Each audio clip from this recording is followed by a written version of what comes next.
I've been using dumb phones for about 4 months now.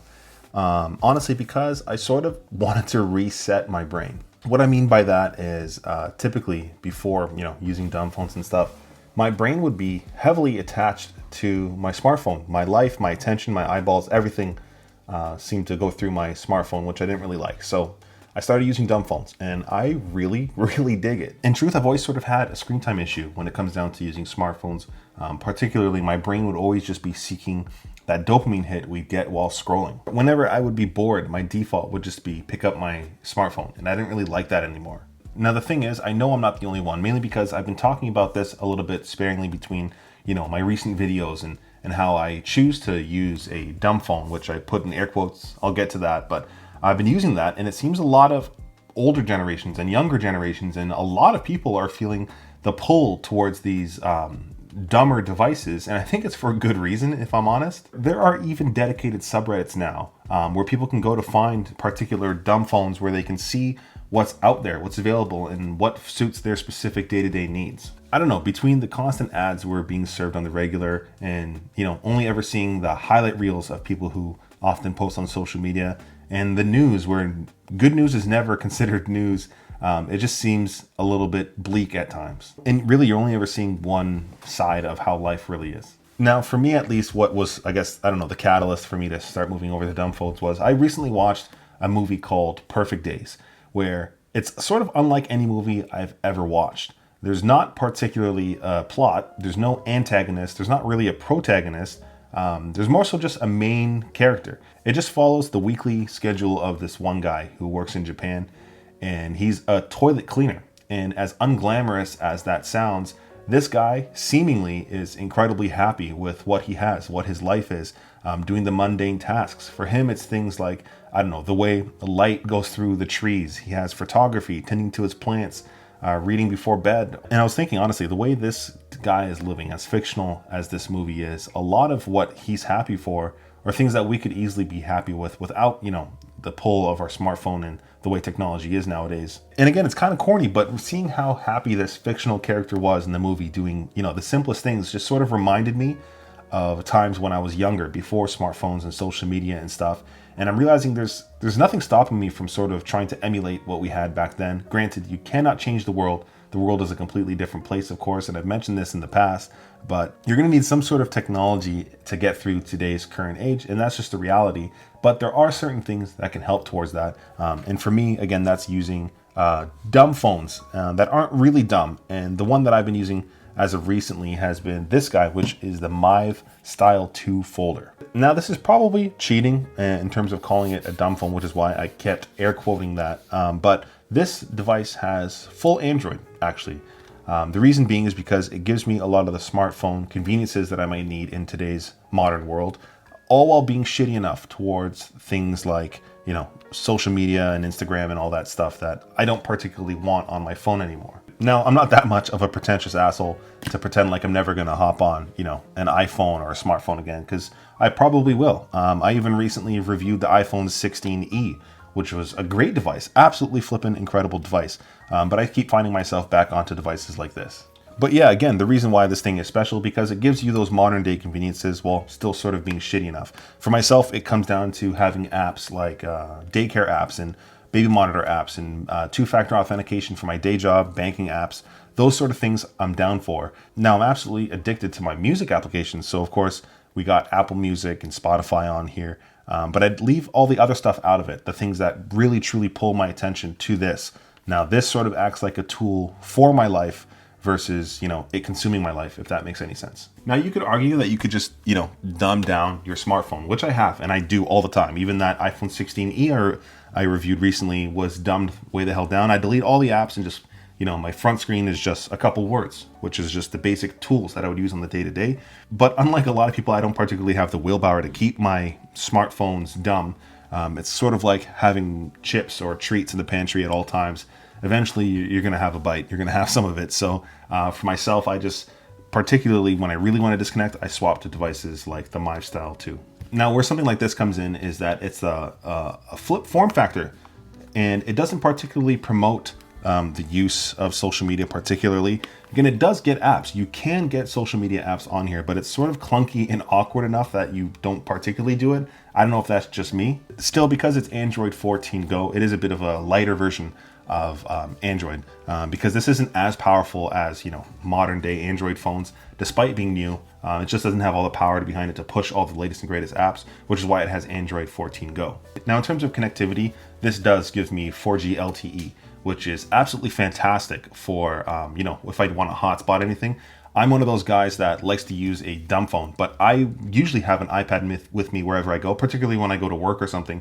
And this does let me hotspot to my iPad, so I can sort of be connected if I need to be for the more important things. Or if I'm completely honest, if I do want to check social media, I always do it on a tablet or a computer, which sort of lets me still get, you know, my social media fix in, but it's not as doom scrolly, if that makes any sense at all. But yeah, I love this for its hotspot functionality.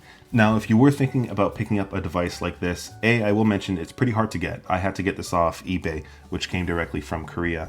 But I will leave the cellular bands up here on screen so you can check out to see if it's compatible with your carrier. I will say, don't just check to see if it's compatible with your carrier. Also check for your city or your area if that's at all possible, mainly because that's not something I did, and I should have checked that.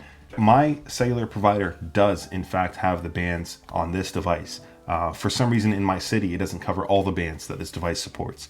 So my cellular provider is not fully compatible, which gives me, you know, constant disconnection from my network, which is a bit of a pain in the ass. I also couldn't get RCS to work on here through my messaging app. I'm not sure why, considering the Mive style folder 1 that I have does have RCS.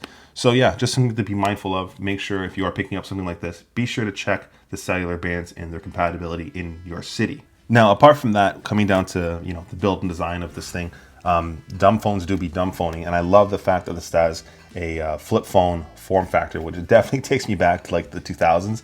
I really, really dig the flip phone form factor. Now, funny enough, despite the flip phone form factor, this thing is comically large. Like when you open this thing up, it's like 9.5 inches long, which is a lot, by the way, 9.5 inches, but it's about 24 centimeters as well.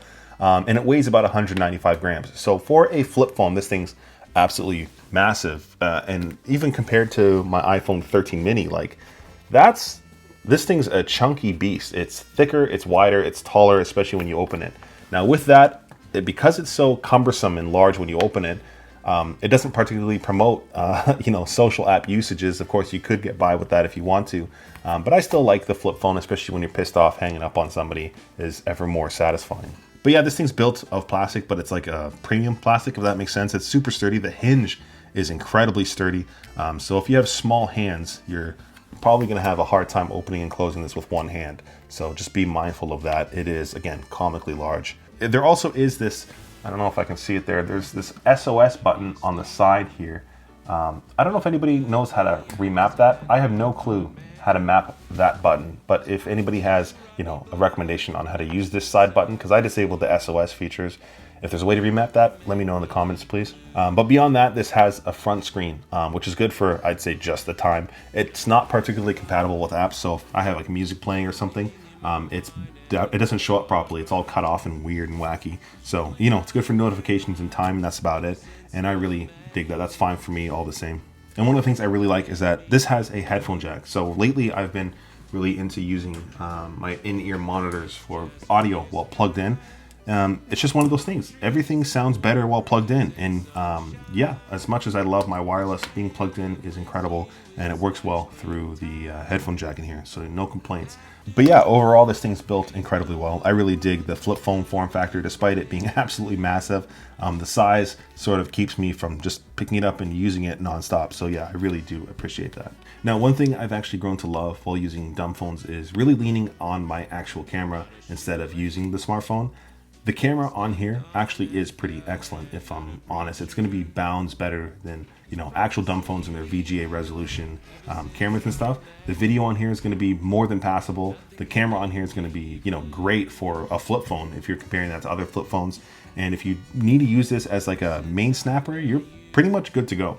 It's not bad, it's not good, it's nothing, you know, to bat an eye about, but it definitely gets the job done. I will say, for me at least, decentralizing for my smartphones is awesome when it comes down to, you know, progressing my other skills. I really like practicing photography right now. It actually helps me think about the photo I'm taking versus sort of just constantly snapping it on my smartphone. Even a phone like this, I can just snap endlessly and not particularly ever really look at the photos I take.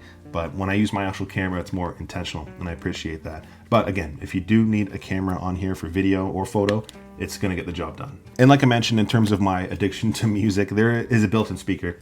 It works well. I mean, it's nothing crazy. It's not super loud or anything. It's a little bit tinny if you turn up the volume, but it's more than adequate. Similar to the camera, it's a checkbox that's ticked, but it does well enough.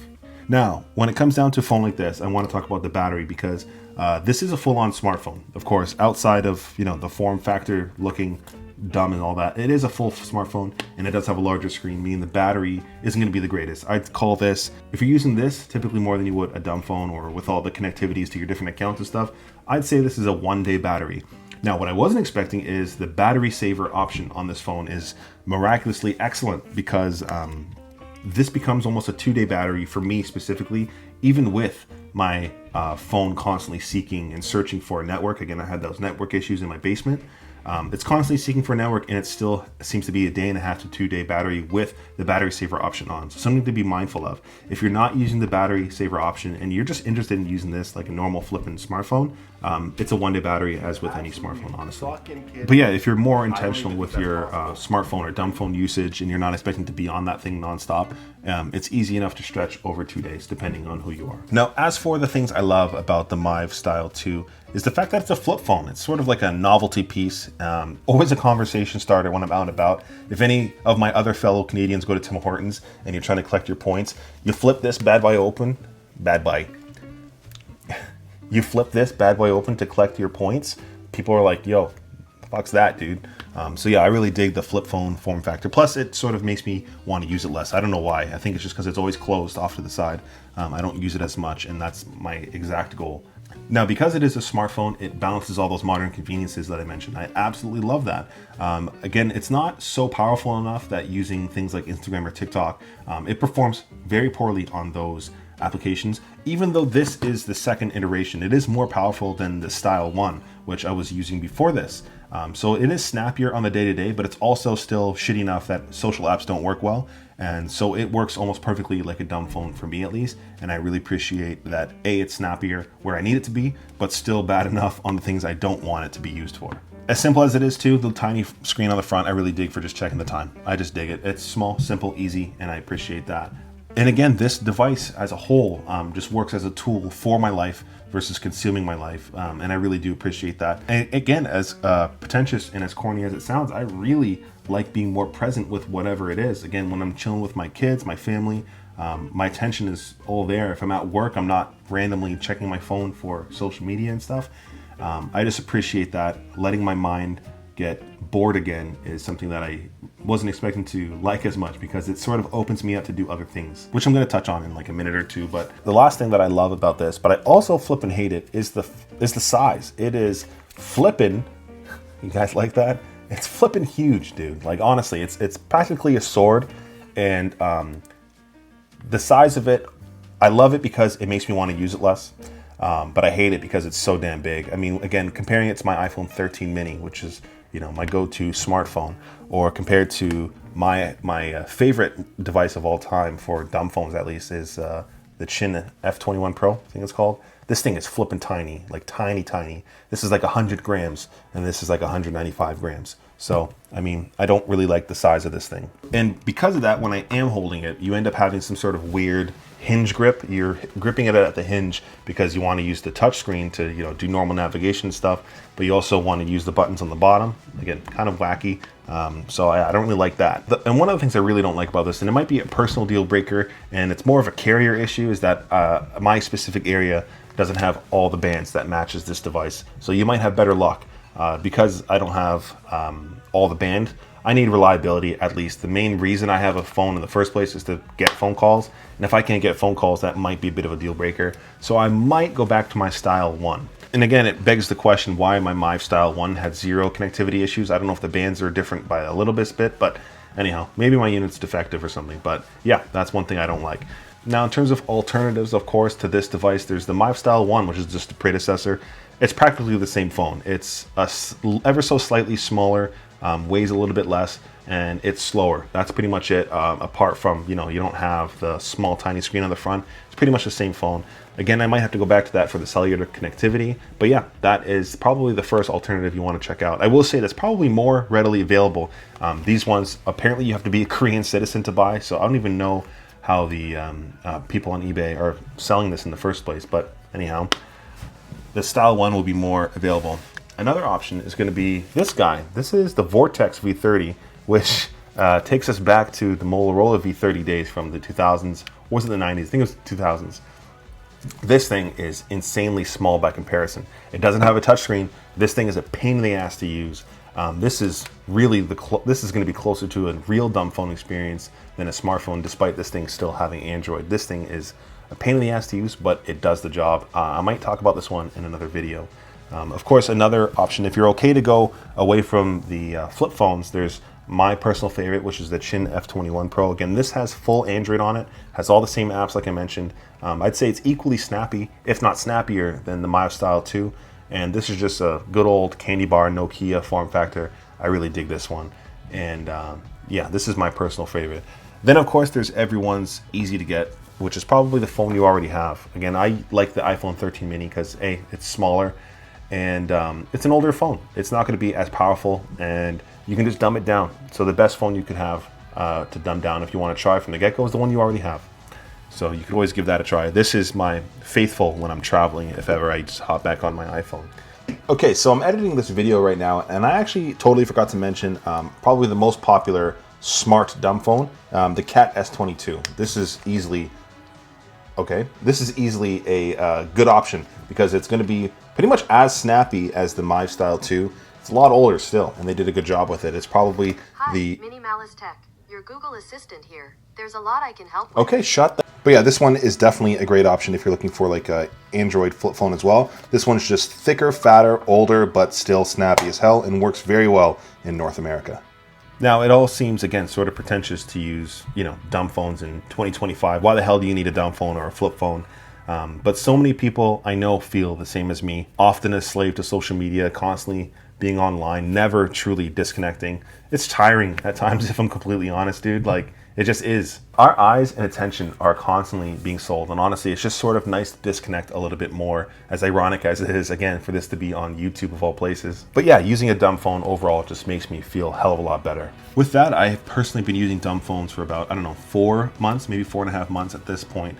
Apart from the 1 week where I tested out the iPhone 16e, that was dumbified. I don't know, that's probably cheating even still. But I'd say after the first week and a half, 2 weeks of using a dumb phone, that smartphone flinch sort of disappears. Whenever my mind gets bored now, at least, I sort of just default to doing other things versus, you know, reaching for, you know, my smartphone. You might actually see this tiny brown book in every single one of my videos on my desk always because I have it to the side as I would, you know, a smartphone. Whenever I get bored, I just do a quick couple bullet journaling. I don't know what the hell you call it, but I just journal down a couple jot notes about, you know, how my day's going, how I'm feeling. As weird as that sounds, really dig this. And naturally, of course, my brain feels more motivated to do other things like reading, going for walks, even exercise, and it's doing things like that dude does in that flippin' movie I was talking about. That dude is happy as heck. And again, I know that's a fictional movie, but none of what he's doing on the day is fictional. It's all normal things that we all have access to do. And I've started to try and emulate some of that, and it has been working incredibly well. So, but yeah, I don't know, maybe I'm just a weirdo. Maybe a lot of other people are weirdos now, wanting to sort of disconnect and use dumb phones again because, I don't know, that's our reality now, I guess. But yeah, either way, I'll keep using a dumb phone or a dumbified smartphone, whatever the hell you want to call it at this point. Because, yeah, I have never felt better as a whole. And this Mive style folder device has been a great way to do that. So, yeah.